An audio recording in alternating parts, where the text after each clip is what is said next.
के पूजनीय पंडित साहब की बहुत याद आई।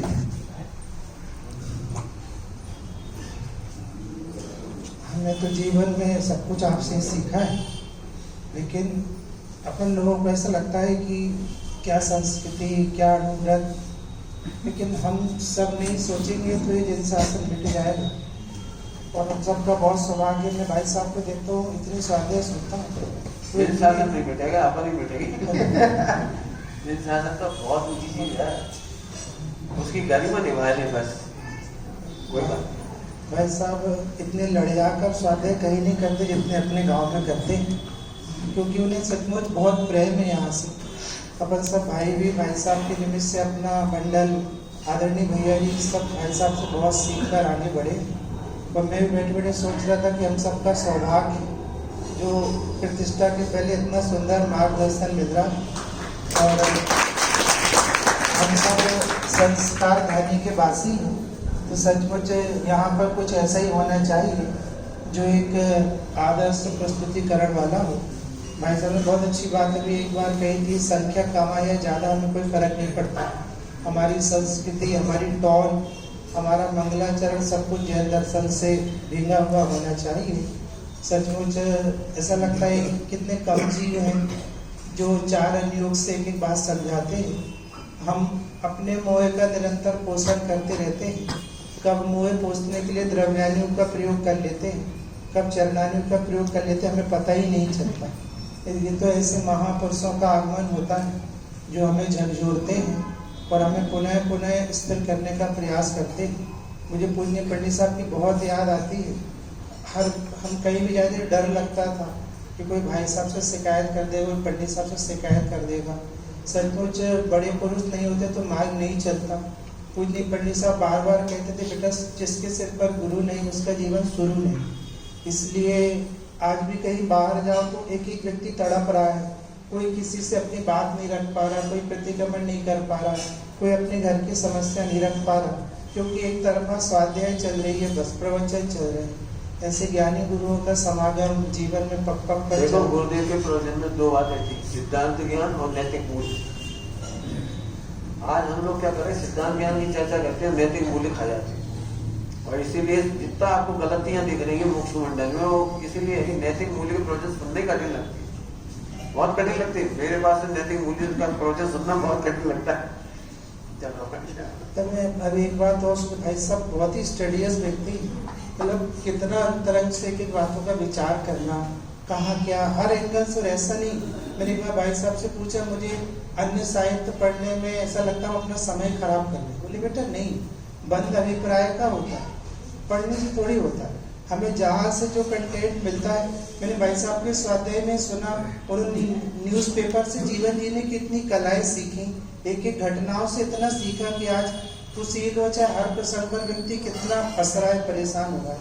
इसलिए ऐसे महापुरुषों का समागम होते रहना चाहिए। हमें बहुत कष्ट है कि बहुत थोड़े समय के लिए आए हैं और बहुत जल्दी यहाँ से जा रहे हैं, लेकिन मेरी बार बार विनती है, वो भी कल ही हमसे ऊपर कह रहे थे हम लोगों से कि जबलपुर तो हमारा घर है, गाँव हमारा घर है, घर से ज़्यादा नहीं रहना चाहिए। इसलिए मैं बहुत छोटा हूँ, आपसे सीख कर ही बड़ा हुआ। आप हम सबके सिर पर सदा विराजमान रहें और निरंतर हम सबको अंतरंग से आंदोलित करने के लिए यहाँ बढ़ाते रहें। हमारी प्रतिष्ठा में आप होते तो प्रतिष्ठा में और चार चांद आशा तो हुई थी पूरी कि आप प्रतिष्ठा में रहोगे। हाँ, हम सबकी तो भावना है। आप कहें तो हम सब हाथ जोड़ेंगे, आप हमारी प्रतिष्ठा। सिर पर संयोग नहीं रहते, सिर पर मार्ग रहता है। आप समझोगे सिर पर तो समझे मिलेगी, सदा मिलेगी, समझोगे।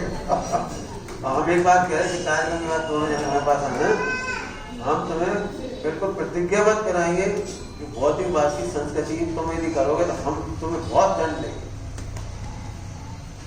तुम दोनों हमारे बेटे हो, हमें तुमसे बहुत अच्छा करवाना है। महेंद्र हमारे पास है, चर्चित हमारे पास है, चौथे काल की पंचकल्याणक करके दिखाएंगे।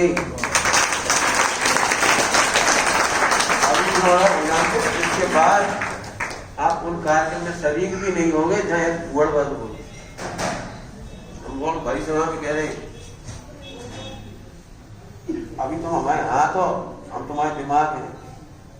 जब हम नहीं होंगे तब तुम क्या करो हमें नहीं पता लगेगा। हमारे सामने रहते रहते तब तुम दोनों को हम किसी विधान में, किसी पंचकल्याण में, किसी भी आयोजन में, मुझे एक बहुत अच्छी बात लगती परमात्मा प्रकाश जी के 18 के दिवस के शिविरों में पूर्ण पर नहीं आने दिया। उनके बाद वो देख तो 3 के ही नाटक होते हैं, चाहे कहीं चले जाए, 4, 50, 55 साल हो गए, वो बाद में देख तो 3 और उनकी नाटक हो रहे और तक वही की वही उन्होंने नहीं नाचने तुम नहीं करने देंगे कुछ। हम भी ये सब काम नहीं करेंगे, बिल्कुल चिंता नहीं करो। संस्कृति गिरने नहीं देंगे जब तक श्वास है। अब भाई साहब की करुणा देखें, अपन जो बात बोलते हैं उसका भी एक सुंदर समाधान मिलता है। सचमुच हम सब बहुत सौभाग्यशाली है। मैं अपने मंडल के रोटी बनाने दो। आदरणीय अध्यक्ष महोदय जी को आमंत्रित करता हूं। मदन भैया जी, अभी आपके समागम में पंचकल्याण की पहले असर नजर आने लगा, जैसे पंचकल्याण सामने साक्षात हो रहा है और एक एक बात उसमें पूरी व्यवस्थित कैसे पहले दिन से लेकर के आखिरी दिन तक। सचमुच में यदि आप रहो तो कैसा अद्भुत पंचकल्याणक होगा, इसकी कल्पना मात्र भी आप नहीं कर सकते हो। तो एक एक बात में गाइडेंस मैंने 2021 में जब मैं अमाइन गया था कोरोना के काल में, तब मैंने पंडित साहब से वहाँ पंचकल्याण की बहुत सुंदर चर्चा हुई थी। तब मैंने उससे कहा था पंडित साहब एक विनय है, एक पंचकल्याण कैसा हो जिसमें आपकी उपस्थिति पूरी विधि विधान से लेकर के सारे कार्यक्रम में हो। तो काफी मुस्कुराहट आई, तो भैया ऐसा कोई चाहेगी नहीं जैसा हम चाहते हैं। तो हमने कहा हम चाहेंगे, हमारे जबलपुर वाले चाहेंगे, आपकी उपस्थिति की स्वीकृति चाहिए। तो बोले मैं देखूंगा। फिर शिवपुरी का प्रसंग बना, वहां पे बहुत आशा थी कि पंडित साहब पधारेंगे, लेकिन हम सबका भाग्य नहीं था कि उसके पहले ही पंडित साहब का हमारे बीच से विरह हो गया। लेकिन इतनी जो अपन ने बातें कल भी सुनी, आज भी सुनी, हम लोग को 2-3 बार अलग से भी कहा, भैया जी के सामने भी बात बोली, ऐसा लग रहा सचमुच में पंडित जी की कमी हमारे बीच में नहीं रह गई है, बल्कि भाई साहब के बीच में, भाई साहब के रूप में पंडित जी से हमारे बीच में आ गए हैं। उन्हीं के जैसे की बात बारीकी से कहना, बारीकी से सामने रखना, संस्कृति की सुरक्षा की उतनी ही चिंता जितनी पूजनी पंडित जी साहब को थी। तो सचमुच में अभी जो आगे आपने इशारा किया कि भविष्य में कैसा पंचकल्याणक होगा जो सचमुच में चौथे काल जैसा आदर्श होगा, उसका वास्तव में इंतजार है। कराएंगे, बिल्कुल कराएंगे।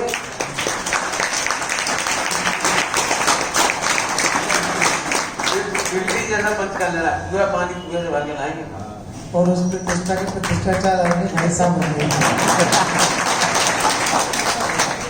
मैं अपने मंडल के संसदीय अध्यक्ष महोदय जी को आमंत्रित करता हूँ। क्या देखने आदरणीय भाई साहब, रंजन भैया, उपस्थित सभी हमारे स्थानीय विद्वान जन, साधारण भाई बहन, एक ये संयोग की बात है, सन 2000 में जब पंचकल्याणक हुआ था, उसके पूर्व में भी भाई साहब का हमें समागम और मार्गदर्शन प्राप्त हुआ था। और अब 2025 में जब पंचकल्याणक होने जा रहा है तो 2024 में हमें मार्गदर्शन प्राप्त हुआ। उस समय भी आपका बहुत अच्छा सानिध्य रहा, यात्रा भी गई और सबने उसका बहुत लाभ लिया। देखो, हम जितने यहाँ जीव हैं उनके उतने किस्म के औदिक भाव हैं और उनको औदिक भावों को जैन संस्कृति विनष्ट ना हो, वो बची रहे, बढ़ती रहे, वो उसमें एक सामंजस्य बिठाना बड़ा कठिन आयोजकों को होता है। और हमारे यहाँ आदरणीय रंजन भैया के कारण ये बहुत हम यहाँ पे ध्यान रखते हैं कि कोई भी काम, जैसे भाई साहब ने कहा, नाटक में कभी कोई बच्चे बच्चियाँ एक साथ काम न करें। ये हम शुरू से ही मार्गदर्शन दे रहे हैं कि जहाँ भी बच्चियों का काम हो वहाँ बच्चे न रहेंगे, कार्यकर्ताओं में हमारे बच्चे रहेंगे, बच्चियाँ केवल लेडीज में रहेंगी, कार्यकर्ताओं के बीच में वो रहेंगे। इस प्रकार से पूरा मार्गदर्शन जैसा शुरू से आपका रहा है, भाई रंजन भैया का रहा है, वैसा मार्गदर्शन करते आ रहे हैं। और जहाँ तक बड़े कार्यक्रमों की बात है, बड़े कार्यक्रम में हम लोगों का उतना ध्यान ज़्यादातर आयोजन के ऊपर चला जाता है और ये व्यवस्थाओं के ऊपर हम उतना नहीं कंट्रोल कर पाते। और फिर भी हम अपने आपने जैसा मार्गदर्शन दिया है, हम पूरी कोशिश करेंगे, हम उसमें कहीं भूल चूक से भी स्खलित ना हो, ऐसी शक्ति हमें आए, ऐसा हम प्रयास करेंगे। भाई साहब का सानिध्य निरंतर मिलता रहे, समय समय पे हमें मार्गदर्शन मिलता रहे। हमें प्रवचन के मार्गदर्शन में आप ये ना सोचें कि हमें तत्व की बात नहीं मिलती। आप अगर ध्यान देंगे, एक शब्द पकड़कर उसकी पूरी गहराई में जाना, वो तत्व जो समझता है वो समझता है कि ये बात कहाँ पहुँच गई। शुद्ध तत्व ध्रुव की बात सुनने वालों को भी ऐसा नहीं कि इन बातों में, इन प्रवचन में वो बात नहीं मिलती, लेकिन हमारा उन पे ध्यान न जाकर हमारा केवल ये हम सोचते हैं कि भाई साहब केवल क्रिया बताते हैं। ऐसा आप लोग पूरा स्वाध्याय अच्छे बारीकी से सूचना से सुनते हैं, पढ़ते हैं, आपको निरंतर लाभ होता रहे। भाई साहब का सानिध्य निरंतर है। बोलो पंच कल्याणक प्रतिष्ठा महोत्सव की जय हो। आदरणीय भाई साहब पंच कल्याणक में आने मना कर रहे हैं, लेकिन हम सब अपने भावों से ऐसा निवेदन करें, पंच कल्याणक के 1 महीने 2 महीने बाद जब भी अनुकूलता हो, कम से कम 1 महीने के लिए भाई साहब हमारे पास पधारें और आपके बच्चे कैसे काम किए और आपके बच्चे पूरे बने रहे और बढ़े, ये आपको देखना आना है भाई साहब, ऐसा निवेदन है। आपके आशीर्वाद से हम लोग बोलना सीखे हैं और चलना सीखे हैं भाई साहब। हाँ जी, बहुत है। मुझे याद है पुण्य पंडित साहब जबलपुर को दूसरा रामायण समझते थे, ऐसे भाई साहब दूसरा खनिया थाना जबलपुर को समझे। हम सबकी बहुत भावना है। हाँ, मैं पंच कल्याणक में जी क्यों सोचते हम नहीं रहेंगे, हम रहेंगे, हमें देखते रहना। आदरणीय भैया जी को मैं आमंत्रित करता हूँ, आप भाई साहब से गलत ढंग से जुड़े हुए। हाँ, और हमारे आज सारे युवा साथियों को भाई साहब को छोड़ने स्टेशन चलना है। आज जबलपुर वालों को पता लगना चाहिए कि कोई जैन दर्शन के महापुरुष का यहाँ पर आगमन हुआ था और उनका यहाँ से प्रस्थान हो रहा है। इसलिए गाड़ी 2:30 बजे जाएगी, लेकिन आप सब यहाँ 1:30 बजे के बाद पधारे। हम सब वास्ते आदरणीय भाई साहब को यहाँ से स्टेशन छोड़ने के चले, क्योंकि वो तो प्रभावना के लिए जा रहे हैं। भाई साहब का डे बाई डे कार्यक्रम फिक्स है, आगे पौनूर तक का कार्यक्रम पूरा फिक्स है, इसलिए अद्भुत प्रभावना का योग है। जनता तो लाभ ले रही। आदरणीय भैया जी। अज्ञान तिमिरांधानां ज्ञानांजन शलाकया चक्षुरुन्मीलितं तस्मै श्री। शास्त्र में शब्द होते और इन वचनों का मर्म तो गुरुओं के हृदय में। और हमने देखा कितने गहरे अर्थ निकलते, कितने भी दिन से सुन रहे ध्रुव और कल चरणान योग के ध्रुव सुना, तो बहुत सीखने मिलता है। और ऐसा लगता है कि पंच कल्याणक में रत्न बरसते, सुना था सचमुच में रत्न बरसते, सबको महाभाग्य से मिले। ऐसा लगता है सच में पंडित जी के पास इनके चरणों में रहे आए या इनको पकड़ के ऐसा 1 मिनट भी इनका भी हो, ऐसा लगता है कि ना हो, क्योंकि एक बहुत संसार बहुत असार है, बहुत गहरा। और श्रीमद जी के वचन बार बार याद आते हैं कि भले स्वाध्याय और बार बार अनुप्रेक्षण बार जो बात अपन को सुनने मिली, ये अपना जीवन बन जाना चाहिए, अपने श्वास में जाना चाहिए। और सबसे ये कहना है कि जो 5 दिन 6 दिन में भाई साहब के प्रवचन, इसको कम से कम 2-2 4-4 बार सुनो आप। इसे ऐसे नहीं समझ के छोड़ देना कि हमें सब मालूम, क्योंकि भाई साहब कहते हैं प्रयोग नहीं करता है, सुनने की आदत होगी। तो सच में इसे अपने जीवन बनाए, इसको बार बार सुने तो बहुत गहराई आएगी। और फिर से हम ये विनय करते हैं कि भाई साहब सच में कहीं जाए या न जाए, जबलपुर के पंच कल्याण में जरूर जाए।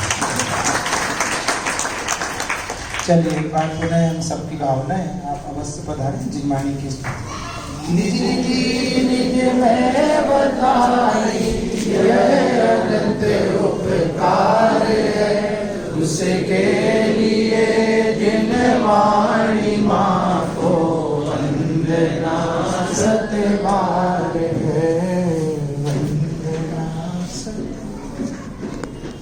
महान जैन धर्म की पंचकणा प्रतिष्ठा महोत्सव की